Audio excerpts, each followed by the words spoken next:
Kayanya negeriku.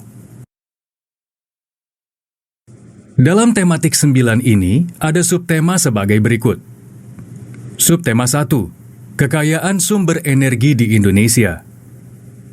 Subtema 2, pemanfaatan kekayaan alam di Indonesia. Subtema 3, pelestarian kekayaan sumber daya alam di Indonesia. Subtema 3, pelestarian kekayaan alam di Indonesia. Pada tema sebelumnya, kita telah mempelajari tentang pemanfaatan kekayaan sumber daya alam di Indonesia.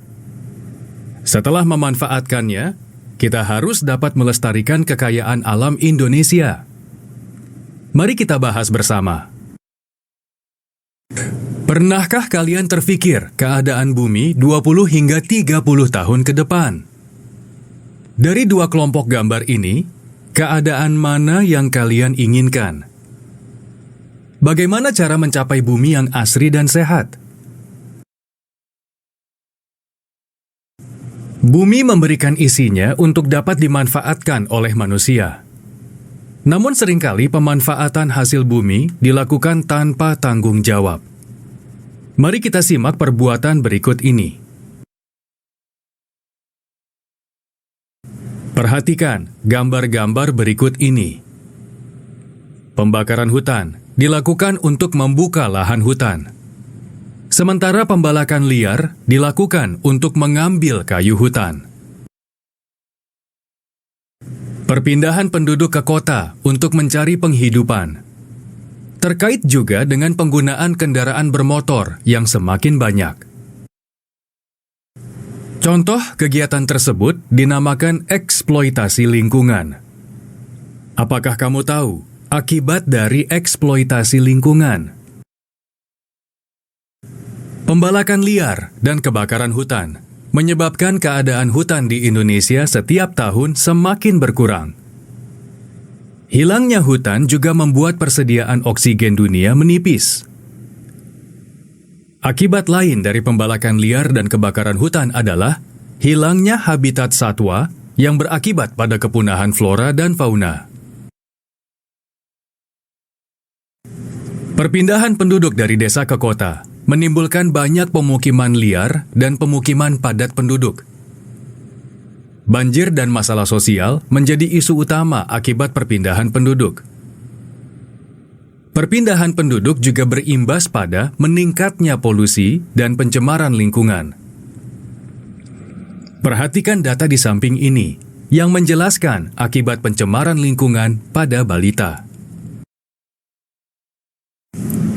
Bencana alam dan rusaknya bumi dapat kita cegah. Sebagai masyarakat Indonesia, kita memiliki hak dan kewajiban terhadap lingkungan Indonesia.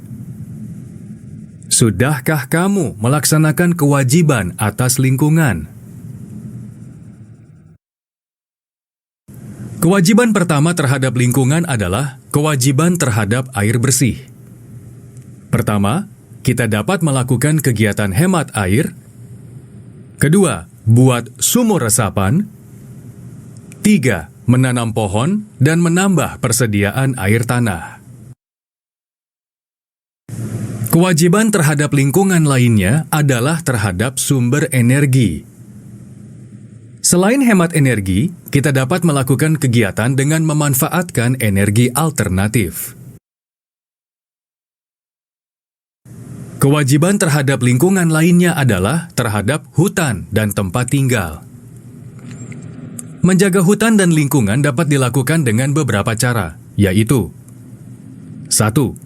Melakukan kegiatan tebang tanam. 2. Reboisasi atau penanaman kembali hutan yang gundul.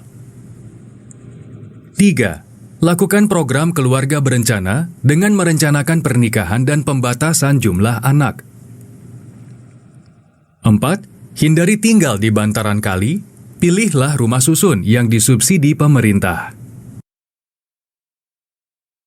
Setelah melakukan kewajiban terhadap lingkungan, maka saatnya kita menerima hak dari lingkungan, antara lain 1. Mendapatkan air bersih untuk kehidupan sehari-hari. 2. Lingkungan yang sehat, tumbuhan dan udara yang segar. Hak atas kehidupan yang sehat akan kita dapatkan. Salah satu kegiatan menjaga kelestarian lingkungan adalah kerja bakti. Hari ini, Rinto akan mewawancara Pak RT tentang kegiatan kerja bakti menanam pohon di hutan pinggir desa. Klik untuk melihat wawancara Rinto dengan Pak RT. Selamat siang Pak RT.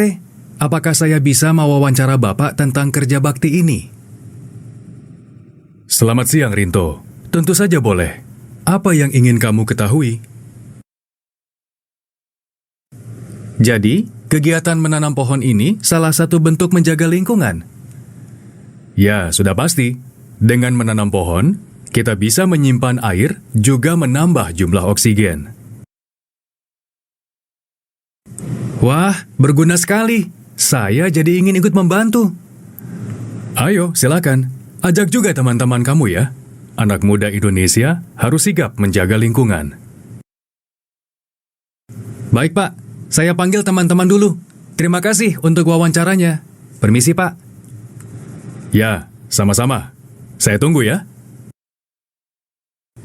Dari wawancara Rinto dan Pak RT, kita bisa mengerti bahwa kerja bakti adalah salah satu cara meningkatkan persatuan dan kesatuan.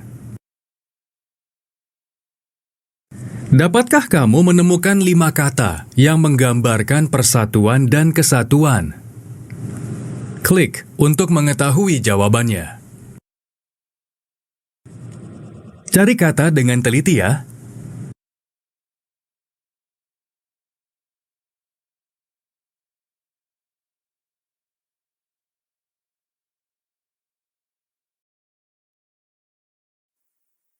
Kita telah sampai di akhir pembelajaran.